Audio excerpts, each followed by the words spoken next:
we did ordinary differential equations basics in the first lecture. Now we will continue that topic. You can recall the basics that what is a differential equation, what is ordinary differential equation, then you had degree and order of the differential equation, then solution of differential equation, and linear nonlinear differential equations. Those things you have done. I hope you have done the sheet as well. Now we are going to solve the differential equations actually. So different type of differential equations are there. So a few type will be covered in your syllabus in basic mathematics.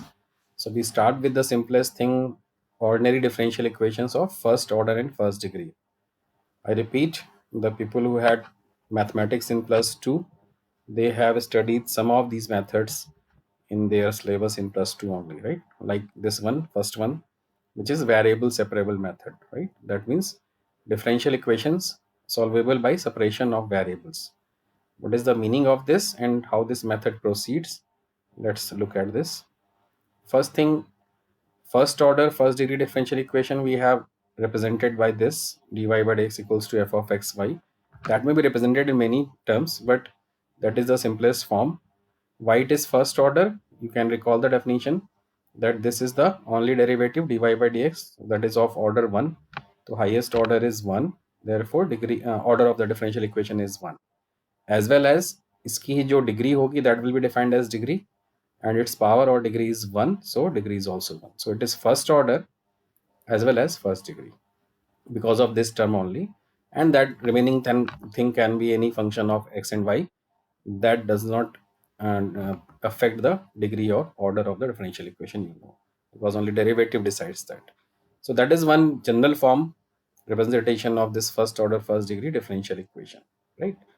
Now what we do, uh, it is very simple method, although it has been written in this manner. Otherwise, simply you have to separate the variables in this method. What do you mean? You can see one way of representation is given here. In application, it is quite simple. Just go for this representation first. That it is some function of x, y. So what we do, we segregate the terms of only y and terms of only x, right? And then with this dy, we collect terms of y. So if you have represented in this term, in this form, then obviously this hy will go here. So 1 upon hy dy will be there, and gx, and this dx goes here. What we have to do actually, we have to, sorry, we have to separate the variables. Whatever function of y is there, that comes with gy, and whatever function of x is there, that comes with x dx, right? As soon as you do this, now you can directly integrate this thing, क्योंकि आपको ये y का function है, y dy लिखा हुआ है, that you can integrate with respect to y, and this you can integrate with respect to x. So these are single variable functions separated. So here we call that variables are separated, right? X is x with x and y is with dy. Now we integrate simply this term, and then whatever we get, that is our solution or general solution of the differential equation, right? एक integration का constant लगा देंगे. You can recall the thing which I told you in the last lecture कि कितना जितना भी order होता है डिफरेंशियल इक्वेशन का, उतने आर्बिट्ररी कांस्टेंट यहाँ पर आते हैं. तो one arbitrary constant will be there because you have first order differential equation. So that is plus c is arbitrary constant. Arbitrary constant का मीनिंग होता है जो कोई भी वैल्यू असाइन कर सकता है. That mean you can assign any value to this arbitrary constant, ठीक है? ऑल्दो आप ये भी कह सकते हैं कि यहाँ पर इधर C1 लगाते इधर C2 लगाते, बट इफेक्टिवली क्या होगा कि इस इंटीग्रेशन का कांस्टेंट अगर आपने C1 लगाया इधर C2 लगाया, देन इस C1 को आप RHS पे ले जाएंगे तो C2 माइनस C1 एक नया आर्बिट्ररी कांस्टेंट है, उसी को आप C लिख रहे हैं. तो effectively there will be only one arbitrary constant. आप अगर C1 C2 लिख भी देते हैं तो that is actually not true, because this will go this side and C2 minus C1 और C1 minus C2 whatever you say that will be equal to C. तो जितना ऑर्डर है उतना ही आर्बिट्ररी कांस्टेंट आएगा. तो एक तरफ आपको सिर्फ आर्बिट्ररी कांस्टेंट लगा देना है, right? The similar thing can be put in this form कि आप कह रहे हैं कि आपके पास पहले से लिखा हुआ था ऐसा कि y का फंक्शन y के साथ था, x का फंक्शन x के साथ था, just integrate and get your solution, right? तो वेरिएबल सेपरेबल में सिंपलेस्ट मेथड है कि y के फंक्शंस को y dy के साथ कलेक्ट करिए, x के फंक्शंस को dx के साथ कलेक्ट कीजिए and just integrate and put an arbitrary constant on one side, right? This is the simple method. Now we come to the examples. तो first example is find the general solution of the differential equation this. तो language ध्यान रखिएगा कि आपसे जब भी differential equation solve कराया जा रहा है तो यू कैन फाइंड दिस कि find the general solution. You may gate solve the differential equation. ठीक है, तो इन दोनों का अगर सॉल्व भी लिखा है that means general solution. You can recall कि हमने जनरल और पर्टिकुलर सॉल्यूशन की बात की थी. तो जब तक आपसे पर्टिकुलरली कोई कंडीशन एक्स्ट्रा नहीं दी गई है तब तक आप जनरल सॉल्यूशन ही निकालते हैं, राइट? तो if it is written solve तो भी आप जनरल सॉल्यूशन निकाल रहे हैं, लिखा है जनरल सॉल्यूशन तो भी जनरल सॉल्यूशन निकाल रहे हैं. अभी आगे एक आपको एग्जांपल थर्ड दिखाऊंगा जिसमें आपको पता है कि क्यों पर्टिकुलर सॉल्यूशन आपको निकालना है, right? So we start with this method. we have this equation dy by dx equals to x plus 1 upon 2 minus 1, right? अब एक बात यहाँ से मैं स्टार्टिंग से आपको प्रैक्टिस करा दे रहा हूँ कि there are many methods for first order first degree equations. But I repeat, engineering maths पढ़ रहे होते हैं आप तो आपको सारे मेथड्स पढ़ने होते हैं, या +2 में आपने 3-4 मेथड पढ़े हैं, 1-2 मेथड्स आप इंजीनियरिंग मैथमेटिक्स में और पढ़ते हैं. But since you are dealing with basic mathematics only, being a bio student, तो आपको मैं सिर्फ 3 मेथड्स करा रहा हूँ जो आपको आगे ज़्यादा ज़रूरत पड़ते हैं, राइट? तो वी विल सी कि how if A differential equation is given तो आप कैसे सोचते हैं कि आपको वो मेथड लगाने की ज़रूरत थी, राइट? तो आपको क्योंकि केवल 3 मेथड पढ़ने हैं तो we will focus on those 3 only. Although अभी एक ही मेथड पढ़ा है आपने तो बड़ा सिंपल है समझना कि इसी मेथड को आपको अप्लाई करना है. Still as soon as you look at your differential equation you first check कि order और degree 1 है. why I am saying this? because after first order first degree we will go for higher order differential equations also. तो हो सकता है हम second order तक ही करें, हो सकता है हम जरूरत पड़ने पर हायर ऑर्डर और भी जाएं. तो क्योंकि आपको फर्स्ट ऑर्डर से ज़्यादा ऑर्डर के भी डिफरेंशियल इक्वेशन सॉल्व करने हैं इसी टॉपिक इसी चैप्टर के अंदर, इसलिए सबसे पहले आप चेक करेंगे कि डिफरेंशियल इक्वेशन का ऑर्डर और डिग्री क्या है. once you see it is first order first degree, now you will focus on these 3 methods. one is variable separable, another is linear and another will be exact. 3 method हम cover करेंगे. तो सबसे पहले simplest तरीका क्योंकि यही है variable separable, तो आप ये देखेंगे कि क्या आप इसको इस तरह से रीराइट कर सकते हैं कि y के फंक्शन जो भी टर्म्स हैं वो dy के साथ आ जाएं और x के जो भी टर्म्स हैं वो dx के साथ आ जाएं. And that can be easily done here because you can put it here and you can send this dx here. So that is quite simple that you can separate the variables very easily. That is the thing, right? So it is 2 minus y dy and this dx goes here. So that is x plus 1 dx. As soon as you separate the variables, now integrate, right? तो इधर integration कर देना है, इधर भी integration कर देना है और आप इसी स्टेप पर +c या +c1 what ever you want आप नाम रख सकते हैं, राइट? तो यहाँ पर आप एक +c लगा देंगे, राइट? इसको इंटीग्रेट कर दीजिए. That is simple. y को y के रिस्पेक्ट में और x को x के रिस्पेक्ट में. तो it is 2 into D Y. Integration D Y you know it's y minus Y D Y. तो y का इंटीग्रेशन y के रिस्पेक्ट में जाएगा y square by 2. Similarly x gives with respect to x square by 2. Integration कर रहे हैं, ध्यान रखिए. और +1 का मतलब है 1 का इंटीग्रेशन है x के रिस्पेक्ट में. That is integration. You can put c here. आप ऐसे भी छोड़ सकते हैं. As soon as you get this step, this is also your general solution. if you don't want to simplify it you can just leave it कि आप इसको +c लिख कर छोड़ सकते हैं. it is just simplified कि ये आपका डिनोमिनेटर में आप 2 नहीं रखना चाहते हैं तो टेक योर LCM. तो LCM लेंगे तो इस तरह से आपको दिखाई देगा एंड सारे टर्म्स को एक तरफ ले जाइए. फिर ये 2 C1 के साथ आ गया और C1 को C लिख दिया गया है and you have represented in this form. But you don't need to do that. आपको क्या करना है, once your integral is removed and you just put a arbitrary constant c here, that's all. तो ये आपका सिंपल तरीका हो गया और you can solve using variable separable. just separate the variables, integrate. तो मेथड तो बहुत आसान है as you can see, और बस इंटीग्रेट करके जो भी है उसको आप +c लगा के छोड़ सकते हैं उसी फॉर्म में, राइट? बट इंटीग्रेशन इन्वॉल्व है, ये ध्यान रखिएगा. तो मेथड समझना बहुत आसान है variable separable, but because you are biotech students तो आपको इंटीग्रेशन में थोड़े इश्यूज होते हैं. तो firstly I will have to take care कि यहाँ पर कोई इतना कॉम्प्लिकेटेड इंटीग्रेशन ना मिले आपको कि आपको बहुत दिक्कत हो. बट हाँ, जो इंटीग्रेशन आपने पढ़े हैं ऑब्वियसली उनकी आपको थोड़ी प्रैक्टिस करनी पड़ेगी so that you can do some integrations. Obviously ये सबसे पहला था, तो मैंने polynomial function लिए हैं which is quite easy to integrate, but you should know all the methods जो आपने one variable में integration करने के सीखे हैं. All formulas, all by parts and all other substitution method you should know, क्योंकि ये वहीं पर आप सिर्फ फंस सकते हैं, क्योंकि मेथड तो बहुत आसान है. For practice I have taken some more examples for the same method. Suppose you have this. अभी देखिए यहाँ पर बहुत क्लियर है, तो आपको जब मैंने कहा कि तीनों मेथड आपको सोचने हैं कि कौन सा लगाना है, और आपको बहुत क्लियरली दिखाई दे रहा होगा कि y और x के सेपरेट किए जा सकते हैं फंक्शंस आसानी से, then firstly you have to think about this method. ठीक है, अगर इंटीग्रेशन में कोई दिक्कत हो रही है तब हम सोचेंगे कि क्या कोई और मेथड इसमें एप्लीकेबल है या नहीं है, right. So here again you can see कि ये y का फंक्शन यहाँ चला जाएगा, x यहाँ चला जाएगा, तो इसमें मेथड में कोई नई बात है नहीं. This will become this into D Y, this will become this into D X. अब रह गई बात जो मैं कह रहा था डिफरेंशियल इक्वेशन की. तो now it is up to you. I repeat, इसमें ऑब्वियसली जो क्वेश्चंस मैं दूंगा उसको मैं एक्सप्लेन करूंगा, और ट्यूटोरियल शीट में भी अगर आपको किसी में डाउट आता है इंटीग्रेशन में तो you can ask.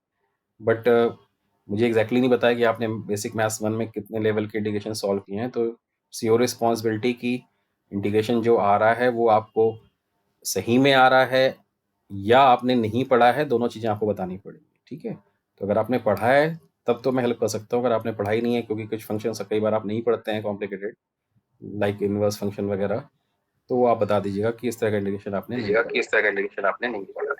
Please mute करिए, किसी का इको हो रहा है. Everyone please mute. So you can see here. Please mute everyone. Please mute. So you can look at this.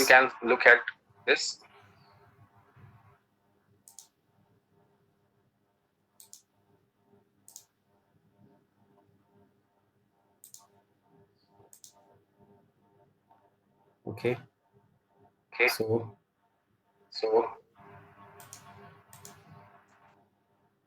this is the integration.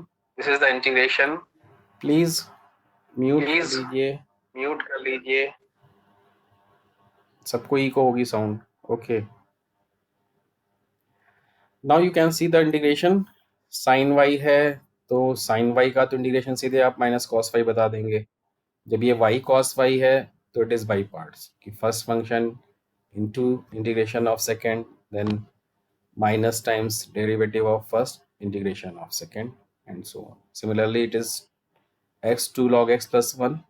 तो यहाँ पर आपने x को फर्स्ट फंक्शन लिया, इस पूरे को सेकेंड फंक्शन लिया और बाई पार्ट्स अप्लाई किया. अभी मैं सिर्फ इतना ही बोल दे रहा हूँ बिकॉज इंटीग्रेशन की प्रॉब्लम मैंने कहा कि आपको थोड़ा देखनी पड़ेगी कि किस लेवल तक आप अपने से कर पा रहे हैं. Just go and revise all the methods. Method यहाँ पर जो नया बात है वो तो बड़ा सिंपल है कि आपने सेपरेट किया and you just integrate this things. तो अब जितने क्वेश्चंस एटलीस्ट मैंने दिए हैं उसमें आप देख के एक बार देख लीजिएगा कि आई होप कि इतने तो आपको इंटीग्रेशन करने आते ही हैं, राइट. कि आपने बाई पार्ट्स लगाया and then you get this integration, and as soon as I told you कि इंटीग्रेशन खत्म हो जाए you can leave as it is by putting a arbitrary constant c there. So that is one more question. And now look at this. I was talking about the particular solution. So here it is given, find the particular solution of the differential equation this given by y equals to 0 when x equals to 0. दो बातें खास यहाँ पर देख लीजिए. First thing, that even if this word is not given, that means it is written ki solve this differential equation with condition y0 when x equal to 0, या find the solution of the differential equation this when this and this, right. तो अगर आपके पास ये condition लगा दी गई, that means अब आप particular solution ही निकालेंगे. why we are saying this? because this condition is given to evaluate that arbitrary constant. जो आप प्लस सी लगा देते हैं जनरल सोल्यूशन में, उस सी की वैल्यू निकालने के लिए आपको ये कंडीशन दी जाती है. दैट मीन्स अगर हम इस कंडीशन को यूज करेंगे कब? अपने जनरल सोल्यूशन में. Once you get general solution then you put this condition, और फिर आपको उस आर्बिट्री कांस्टेंट की वैल्यू मिल जाएगी, एक फिक्स वैल्यू मिल जाएगी, उसको आप पुट कर देंगे to get your particular solution. तो आई रिपीट, इस कंडीशन के लगे होने का ही मतलब है कि आप पर्टिकुलर सोल्यूशन निकाल रहे हैं. Even if this word particular is not given. तो यहाँ पर अभी इस क्वेश्चन में मैंने लिख दिया, अदरवाइज कीप इन माइंड कि आप ये किसी भी क्वेश्चन में कर सकते थे कि आप यहाँ पर फाइंड द सोल्यूशन लिख देते, जनरल सोल्यूशन वर्ड हटा देते और लास्ट में एक कंडीशन लगा देते कि y is 0 at x equal to 0। पहले यहाँ समझ लीजिए एक बार, उस क्वेश्चन में तो किया ही गया है। इस क्वेश्चन में अगर वैसा कुछ करना होता तो हम लास्ट में यहाँ तक आते कि आपने सोल्यूशन निकाल लिया था। अब आप कहते हैं कि x 0 पर y 0 गिवन है, तो आप जहाँ जहाँ x है उसको 0 पुट कर देते एंड y को भी जो वैल्यू गिवन है 0 अगर थी तो 0 पुट कर देते। तो आप कहते हैं कि c की वैल्यू आ गई 0, तो आप c की वैल्यू 0 पुट कर देते तो आपका under that condition particular solution हो जाता। So that will be done here, but before that यहाँ पर एक और नई बात है। Look at this differential equation carefully कि हाँ ठीक है, log sorry d Y by D x है तो फर्स्ट ऑर्डर है, उसकी पावर भी 1 है तो डिग्री भी 1 है, बट अभी लॉग लगा हुआ है तो ये आपको अभी डायरेक्टली सेपरेबल वेरिएबल सेपरेबल नहीं दिखाई दे रहा है। आपके पास जो और दो मेथड्स हैं उनसे भी आप इसको सोचेंगे तो वो दोनों मेथड भी इसमें पहले से बता दे रहा हूँ कि नहीं अप्लाई होंगे, तो आपको वेरिएबल सेपरेबल ही सोचना है। तो उसके लिए आपने क्या कहा कि अगर आप d Y by D x के लिए सॉल्व करें इसको, तो लॉग का मतलब अगर बेस नहीं लिखा है तो दैट इज लॉग बेस ई, या एल एन लिखा है तो भी लॉग बेस ई है, उसका मतलब this is log base e. तो आप ये जानते हैं कि अगर l n of something is equal something लिखा है तो इसकी वैल्यू हो जाएगी जो इसका बेस है which is e raise to the power this thing. तो आपने सबसे पहले यही किया कि इसको हमने फिर से लिखा by solving for this d Y by D x. This is D Y by D x और लॉग का इनवर्स होता है एक्सपोनेंशियल फंक्शन। ठीक है, अगर ये बेस 10 लिखा होता तो ये 10 रेज पावर दिस हो जाता, but it is log base E अगर नहीं गिवन है या एल एन लिखा है तो ये इधर जाकर e raise power this thing हो जाएगा। तो D Y by D x is equals to e raise to power 3x plus 5। First thing is this, right. अब आपका उस फॉर्म में आ गया, D Y by D x के लिए सॉल्व कर दिया आपने, and as soon as you write this now you can see कि ये किसी की पावर में है तो आप यहाँ से इसको दो पार्ट में स्प्लिट कर सकते हैं। That we can write easily as e raise power 3x into e raise power 4y। ठीक है, क्यों? क्योंकि इनको प्रोडक्ट करेंगे तो सम हो जाएगा। नाउ यू कैन सी कि variables are can be separated easily. इस y वाले को y के साथ ले जाइए, इस dx को इधर ले जाइए। तो अब ये जब ई रेज पावर y इधर जाएगा तो this will be d y upon e raise power 4y and that will be e raise power 3x into dx on RHS। अब इसको आप न्यूमरेटर में ले जाइए तो E raise power minus 4y हो जाएगा। नाउ यू जस्ट इंटीग्रेट, तो ये इंटीग्रेशन तो सीधा है आपका, आप ई raise power a x type का जानते हैं integration. E raise power a x को करते हैं तो E raise power a x upon ए हो जाता है, तो यहाँ y के रिस्पेक्ट में है तो E raise power minus 4y divided by this constant. Integration है तो डिवाइड होगा, अगर आप इसको डिफ्रेंशिएट करते थे तो ये -4 बाहर आता था। ठीक है, अभी आप इंटीग्रेशन कर रहे हैं तो this -4 constant will be in denominator. तो इस टर्म को आपने इंटीग्रेट किया तो that gives you e raise power -4y upon -4 and similarly this, ये तो सीधे सीधे आपका जैसा फॉर्मूला मैंने बोला e raise power a x है dx है तो ये e raise power x upon a देगा, that is e raise power 3x upon this constant 3 plus c, right, plus सी कर दिया आपने, राइट।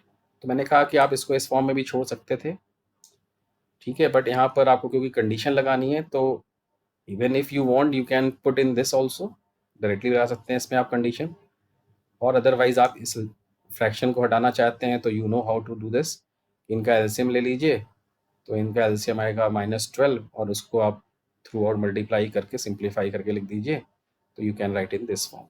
तो if you want to write in this form it is fine, otherwise आप directly भी यहाँ पर condition लगा सकते हैं, that you can see here how. चलिए सीधे लगा लेते हैं यहाँ पर। अब आपका ये जनरल सोल्यूशन आ गया, ठीक है, अगर आपसे कंडीशन नहीं दी हुई थी तो आपका ये आंसर हो गया था, जनरल सोल्यूशन निकल गया था, तो you should have left here, but now this condition is given. तो जब जनरल सोल्यूशन मिल गया आपको, अब आप x0 पर y की वैल्यू 0 होती है, इस कंडीशन को यूज करेंगे। That means in general solution जहाँ जहाँ x है वो 0 पुट करेंगे और उस पर जो y की वैल्यू दी गई है वो पुट करेंगे। ध्यान रखिए ये वैल्यू कुछ भी हो सकती है कि x की किसी भी वैल्यू के लिए y की कोई भी वैल्यू गिवन हो सकती है। What ever value of x is given and y is given, put those values in your general solution.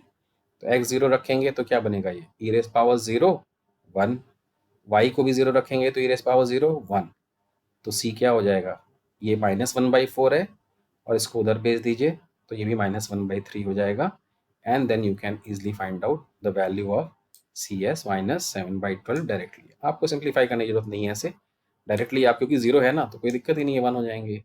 तो 0 वैल्यू पुट करके आप यहाँ से सीधे c की वैल्यू निकाल दीजिए। अब इस c की वैल्यू को इसमें पुट कर दीजिए to get your particular solution. तो इस फॉर्म में भी आप एक्सप्रेस कर सकते हैं, और अगर आपने एलसीएम लेकर सॉल्व करना है तो जो सी की वैल्यू आ रही है ऑब्वियसली बाद में जो एलसीएम लेकर आएगी वही आएगी, तो उस तरह से भी आप इसको सॉल्व कर सकते हैं। तो मेथड ध्यान रखिएगा, जनरल सोल्यूशन में जो गिवन कंडीशन है वो एक्स की वैल्यू और वाई की वैल्यू रख के सी की वैल्यू निकालिए और इसमें पुट कर दीजिए to get that particular solution. तो this is your variable separable method for first order and first degree equations. कुछ रेफरेंसेस हैं, ये कुछ क्वेश्चन जो मैंने लिए हैं ये कुछ एनसीईआरटी की बुक से हैं, कुछ एचके दास की इंजीनियरिंग मैथमेटिक्स की बुक से है, और जो आपको मैंने कल एनपीटीईएल का लिंक दिया था बेसिक्स के बारे में, उसी के आगे आप देखेंगे तो ये मेथड आपको मिल जाएगा। And you can also go through some extra YouTube videos also if you want to learn about something more. Otherwise method में ऐसा कुछ है नहीं कि आपको बहुत ज़्यादा वीडियोज़ देखने की ज़रूरत पड़े। One thing I remind you again कि आप बेसिक मैथमेटिक्स पढ़ रहे हैं तो आप बहुत सारे मेथड्स नहीं कवर करने हैं आपने, ठीक है। Why I am saying this कि once you go for some link like this और you go to some book, तो आपको उसके आगे इस टॉपिक के आगे मिलेगा कि रिड्यूसिबल टू वेरिएबल सेपरेबल। कर क्या सकते हैं हम कि कुछ डिफरेंशियल इक्वेशंस को हम छोटा सा सब्स्टिट्यूशन या एडजस्टमेंट कर दें तो वो ओरिजिनली वेरिएबल सेपरेबल केस में नहीं होते हैं, but after that little rearrangement that can be converted into variable separable, तो उनको हम बोलते हैं reducible two variable separable case. तो वो आपको मैं सिलेबस में नहीं कर रहा हूँ, बट हाँ जिनको आइडिया है थोड़ा सा या अपने नॉलेज के लिए करना चाहते हैं तो वो उसको भी एक्सटेंड करके समझ सकते हैं, but I will stick to this part only. One more method I want to do, that is simple method. I think 2 method आप एक दिन में कर सकते हैं। इस मेथड को और कर ले रहा हूँ मैं अगले 15 मिनट में। नेक्स्ट टर्न पर इन दोनों मेथड्स में जो भी क्वेश्चंस आप करेंगे उनके डाउट्स, ठीक है, एंड देन एक मेथड और जो बचा है उसको हम करेंगे, राइट। तो पहले मैं डाउट्स लूँगा, ऑल्दो मैंने अभी तक शीट डाली नहीं, आई विल ट्राई कि कल तक शीट इसकी मैं आपको दे दूँ। तो इनमें जो आपको प्रॉब्लम होंगी पहले वो डिस्कस कर लेंगे फर्स्ट 10 मिनट्स में, and then we will do one remaining method, right? So the second type of first order first degree equation is linear differential equations, right? Form को ध्यान से देखिए, इस फॉर्म को हम फर्स्ट ऑर्डर फर्स्ट डिग्री का linear कहते हैं। ध्यान रखिए लीनियर डिफरेंशियल इक्वेशंस तो कैसे भी हो सकते हैं, आपने लीनियरिटी की कंडीशन पढ़ी थी लास्ट टर्म पे, बट ये आप एक स्टैंडर्ड कह लीजिए कि हम अगर कहते हैं कि फर्स्ट ऑर्डर फर्स्ट डिग्री का लीनियर डिफरेंशियल इक्वेशन है तो उसका एक स्टैंडर्ड फॉर्म हम एज्यूम करके चलते हैं, राइट। तो first order first degree linear differential equation means this form. What is this form? Remember this form, dy by dx plus py equals to q। पहली बात, 3 चीजें चेक कर लीजिए कि फर्स्ट ऑर्डर है ऑब्वियसली, इसकी पावर 1 है, डिग्री 1 है, ओके। लीनियर क्यों है? क्योंकि तीनों कंडीशन लीनियरिटी की यहाँ पर सही है, y और dy by dx जहाँ है डिग्री 1 है, इनका कोई प्रोडक्ट नहीं है, इनका कोई ट्रांसेंडेंटल फंक्शन नहीं है, right. So it is linear. तो ये तो समझने की बात थी, आपको हर बार नहीं देखना है, नाम लीनियर था इसलिए मैंने आपको टेस्ट करा दिया, राइट। अब ये dy by dx आप पहचान रहे हैं, ये y आप पहचान रहे हैं, pq क्या है? Now look at it, p and q are functions of x और कांस्टेंट्स। y के फंक्शन नहीं हो सकते ये, अदरवाइज तो नॉन लीनियरिटी आ जाएगी, ठीक है। तो p q इन जनरल आपके x के फंक्शंस हैं दोनों, या एज ए पर्टिकुलर केस आप जानते हैं कि कोई भी फंक्शन कांस्टेंट हो सकता है, तो ये पी क्यू आपके एक्स के फंक्शन या कांस्टेंट हो सकते हैं, कोई एक फंक्शन कोई एक कांस्टेंट भी हो सकता है, ठीक है। कुछ एग्जांपल्स यहाँ लिखे हुए हैं, इसको ध्यान से देखिए। तो D Y by D x plus P Y equals to Q, तो पी 1 हो गया, क्यू साइन एक्स हो गया। This is D Y by D x plus P Y equals to Q, P 1 by X हो गया, Q E raise power X हो गया। D Y by D x plus P Y equals to Q, तो P 1 upon X log X हो गया, Q 1 by X हो गया। तो ये आपका linear differential equation of first order first degree कहलाएगा, ठीक है। तो इसका मतलब है कि आपने जब डिफरेंशियल इक्वेशन देखा, वेरिएबल सेपरेबल नहीं करा है, तो आप इस फॉर्म को सोचेंगे कि क्या इस फॉर्म में लिखा जा सकता है। डायरेक्टली लिखा होगा कई बार आप उसको छोटा सा एडजस्टमेंट करके इस फॉर्म में रिप्रेजेंट कर पा रहे होंगे। मेथड देख लीजिए which is more important for you. उसके नीचे एक्सप्लेनेशन या डेरिवेशन है विच आई विल स्किप। जिसको नॉलेज के लिए सिर्फ पढ़ना होगा वो पढ़ लीजिएगा। I am just discussing this working rule कि आपको कैसे सॉल्व करना है, आपसे उतना ही पूछा जाएगा, right. So what we do, we will find out integrating factor, right. Integrating factor निकालेंगे and that is given by E raise to the power integral of P D x.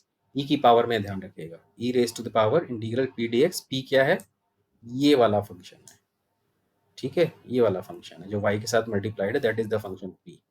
Constant होगा तो कांस्टेंट होगा, x का function होगा तो x का function होगा। यहाँ पर आपने देखा था कि इसमें 1 था, इसमें 1/x था, इसमें 1/x log x था। तो जो भी p है उसको इंटीग्रेट करेंगे और e की पावर में लगा देंगे, ठीक है।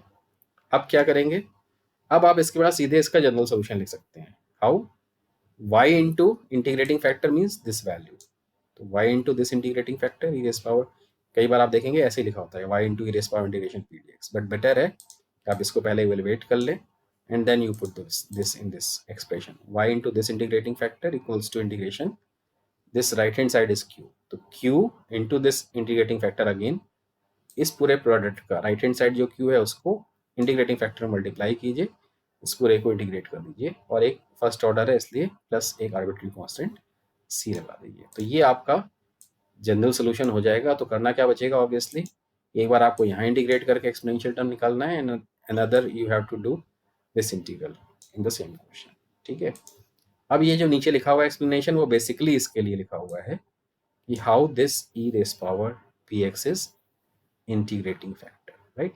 तो इसको आप एक बार मैं बस बोल जा रहा हूँ कि आपने कहा है कि हम इसको अगर जी एक्स फंक्शन से मल्टीप्लाई करें तो इस फॉर्म में हमारा सोल्यूशन बनता है, डायरेक्टली ऐसे समझ सकते हैं आप। तो इस जी एक्स को निकालने का तरीका बताया गया और वो जी एक्स ही एक्चुअली आपका लास्ट में इंटीग्रेटिंग फैक्टर ये आएगा। उसके लिए आपने इस गिवन इक्वेशन को जी एक्स से मल्टीप्लाई किया, फिर इसको सम पी के टर्म्स में इसको सॉल्व किया, राइट, एंड इंटीग्रेट किया, तो ये आपका फिर इंटीग्रेटिंग फैक्टर आ जाता है। That is again for the people who are curious enough to know कि how this integrating factor is obtained actually. Otherwise बाकी लोग इसका वर्किंग रूल ध्यान रखिए, that is sufficient for you. So now I skip to the questions. This is your general solution। मैं कह रहा था कि इस फॉर्म में भी आप लिख सकते हैं, y into integrating factor को ऐसे लिख दिया जाता है कई बार। Anyways, now come to the question. Now solve लिखा है या जनरल सोल्यूशन है, तो आपने डिफरेंशियल इक्वेशन को ध्यान से देखा, राइट। इसके बाद एक मेथड और करेंगे, आप 3 मेथड है, तो अब जरा प्रैक्टिस करनी शुरू कीजिए कि कैसे आप सोचेंगे इस क्वेश्चन को देखकर। कि आपने ये देखा तो सबसे पहला तरीका मैंने कहा आपको, ऑल्दो लगता है कि हाँ वेरिएबल सेपरेबल बहुत आसान है, बट उससे आसानी ये वाला भी होता है कई बार, ठीक है। तो अगर d Y by D x plus something y equals to something x type का दिख रहा है आपको कि बनाया जा सकता है या ऑलरेडी बना है, then we can first think about linear. नहीं होगा then you can try some other method. Otherwise आप अलग करने की कोशिश भी कर सकते हैं कि आप y के टर्म्स अलग कर सकते हो या x के अलग कर सकते हो। कई बार वो पॉसिबल नहीं होगा, तब आप इसी के बारे में सोचेंगे। तो ये तरीके होंगे आपके पास कि how you have to think कि किस मेथड से आप इसको सॉल्व करें। And it is quite possible कि एक पर्टिकुलर क्वेश्चन आपका एक से ज़्यादा मेथड सॉल्व भी हो जाए, ठीक है। Then it is your choice कि आप किस मेथड से करना चाहते हैं। एनीवेज, अभी आपने जब इसको D Y by D x plus something Y देखा, then you can always think about this linear form. But linear form में आपको ध्यान है कि यहाँ D Y by D x के साथ कुछ भी नहीं था, ठीक है। D Y by D x के साथ कुछ नहीं था, दैट वॉज दिस फॉर्म नीचे लिखा है, it was D Y by D x plus some function of X और constant into Y equals to something. तो उस फॉर्म में अगर आपको लिखना है then obviously you have to divide by this X throughout. और ध्यान रखिए केवल यहाँ से हटाकर LHS में केवल मत डिवाइड कीजिएगा। Once you divide on both the sides. So now we divide by this x both the sides. तो क्या होगा, x डिवाइड करेंगे यहाँ तो यहाँ D Y by D x बचेगा, प्लस यहाँ पर x से डिवाइड करेंगे तो 2/x हो जाएगा, into y is there already. और राइट हैंड साइड पे भी डिवाइड करना है तो x square upon x will be x. तो इस पूरे डिफरेंशियल इक्वेशन को आपने x से जैसे ही डिवाइड किया, now you can see this is linear ODE form. dy by D x plus P Y is equals to Q X, right. तो P Y equals to Q, तो this is your linear form. तो आपके linear form में आ गया D Y by D x plus P Y equals to Q, जहाँ पर P है आपका 2/x और q है आपका x। तो p is 2/x, q is x। As soon as you say कि ये linear form है and you know pq, directly calculate integrating factor by that formula, e raised to the power integration p dx। तो e raised to the power integration p is 2/x, तो 2/x dx। तो 2 तो constant है, बाहर कर लीजिए। और आप जानते हैं कि 1/x का इंटीग्रल होता है log x, log base e होता है वो। तो दैट विल बी 2 बाहर हुआ, dx upon x gives you 1/x का इंटीग्रेशन हो गया log x, that is 2 log x and that is base e। ठीक, अब जरा यहाँ पर जो स्टेप किया गया इसको ध्यान से देखिए, बिकॉज ये आपको बहुत यूज करना पड़ेगा जब भी आप लीनियर ओडी सॉल्व करेंगे। ठीक है, कि एक्सपोनेंशियल में आपको log की पावर मिलेगी। तो आप ये जानते हैं एक प्रॉपर्टी, इसको देखिए ध्यान से, e raise to the power log base e f x. तो e और log e एक दूसरे के इनवर्स ऑपरेटर है, तो ये क्या देगा, ये दोनों को कैंसिल कर देगा, बच जाएगा आपके पास एफ एक्स। तो e की पावर में ध्यान रखिएगा, अगर log बेस e बन रहा है तो ये दोनों एक दूसरे को कैंसिल कर देंगे, बच जाएगा आपके पास सिर्फ ये फंक्शन, बाकी जो log के अंदर लिखा हुआ है। तो here you can look at that कि e raise power 2 log x है, अभी आप log नहीं है, log के आगे कांस्टेंट लगा हुआ है, तो इस कांस्टेंट को आप log की प्रॉपर्टी से अंदर कर सकते हैं, राइट। तो ये 2 log की प्रॉपर्टी से एक्स स्क्वायर हो जाएगा अंदर, क्यों, क्योंकि आप जानते हैं log x स्क्वायर होता तो ये 2 log x होता, तो उल्टा यूज कर लीजिए कि 2 है तो इस पावर में चला जाएगा, तो it is E raise power log x square. अब ये e और log एक दूसरे को कैंसिल करेंगे तो आपके पास बचेगा एक्स स्क्वायर। तो इंटीग्रेटिंग फैक्टर जो E raise power P D X था, that simply comes out to be X square. हाँ, अगर कोई ऐसा फंक्शन है जो यहाँ log के टर्म में नहीं आ रहा है, देन ऑब्वियसली आपका वो इंटीग्रेटिंग फैक्टर भी e की पावर में देगा, एक्सपोनेंशियल के टर्म्स में देगा। तो ऐसे यूज करना पड़ेगा अगर वैसा हो रहा होगा, अदरवाइज अगर ये log के टर्म में है then you can cancel this log with this e। अब जैसे ही आपको एक्स स्क्वायर मिल गया, you know the solution, y into integrating factor, तो y into x square is equals to integration q is your right hand side x into x square integrating factor, right hand side q था into integrating factor था, तो this plus सी, ये बन गया x cube.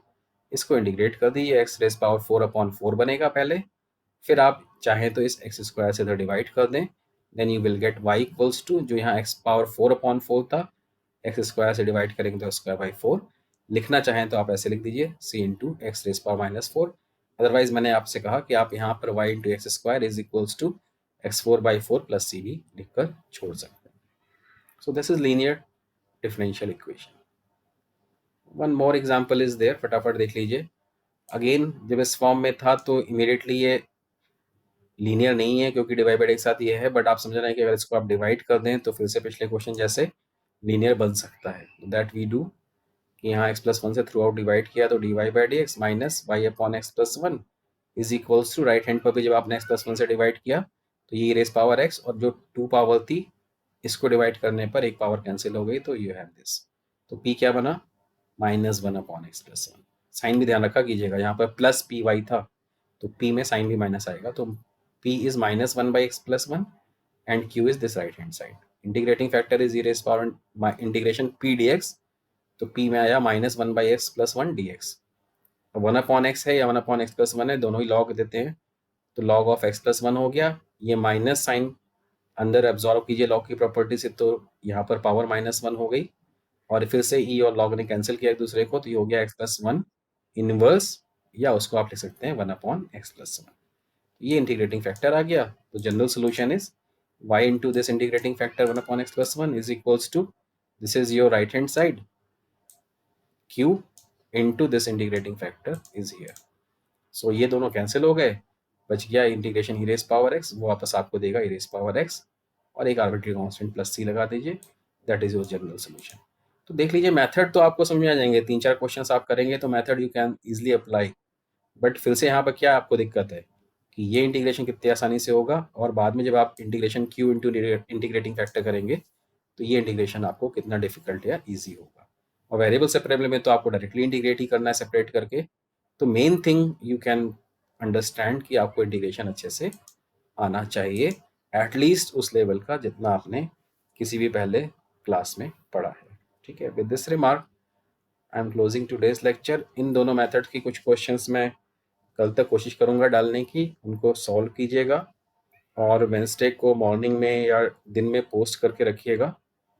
तो 3-4 लोगों के अगर डाउट्स होंगे तो मैं उसमें पहले डिस्कस करूंगा in the next lecture, then I will go for next levels. The same next lecture is this 55, उसी एनपीटीएल के कोर्स में है, स्वयं का कोर्स है ये, उसमें लेक्चर 55 देख सकते हैं आप। और ये बुक्स जो आपको मैंने बताई थी, या ये एक वीडियो है जो इसके बारे में बताएगा। But keep one thing again in mind कि बेसिक मैथ्स में हम सिर्फ लीनियर पढ़ रहे हैं। इसके आगे एक आपको बर्नौली इक्वेशन मिलता है जिसको हम कहते हैं कि रिड्यूसिबल टू लीनियर फॉर्म, कि वहां पर एक टर्म थोड़ा सा और ऐड हो जाता है इसमें, और उसको हम सब्स्टिट्यूशन से बर्नौली इक्वेशन में, सॉरी लीनियर इक्वेशन में कन्वर्ट कर सकते हैं। That is not in our syllabus, हम लोग सिर्फ लीनियरिटी पे कंसल्ट करेंगे, वो सिर्फ अपने नॉलेज के लिए आप चाहें तो पढ़ सकते हैं। So I will put this lecture और this material in Google classroom after this class. इसमें आपका एग्जैक्ट डिफरेंशियल इक्वेशन जो नेक्स्ट टॉपिक हम पढ़ेंगे, नेक्स्ट मेथड पढ़ेंगे, वो भी है। तो अगर आपको टाइम हो तो आप ये भी देख सकते हैं, otherwise you first focus on these two methods and try to solve some questions. पहले जो क्वेश्चंस में किए हैं मैंने लेक्चर में, इनको ही अपने से अलग से लगाने की कोशिश कीजिए, बिकॉज इनके तो आपके सामने सोल्यूशन भी अवेलेबल हैं। कुछ वीडियोस देखिए, उसमें जो क्वेश्चन सॉल्व किए गए हैं उनको अपने से सॉल्व करके देखिए, फिर अगर कोई प्रॉब्लम है तो वीडियो को कंसल्ट कीजिए, देन जो ट्यूटोरियल शीट मैं दूंगा उसको आप सॉल्व करिए। ठीक है, that is all for today, thank you.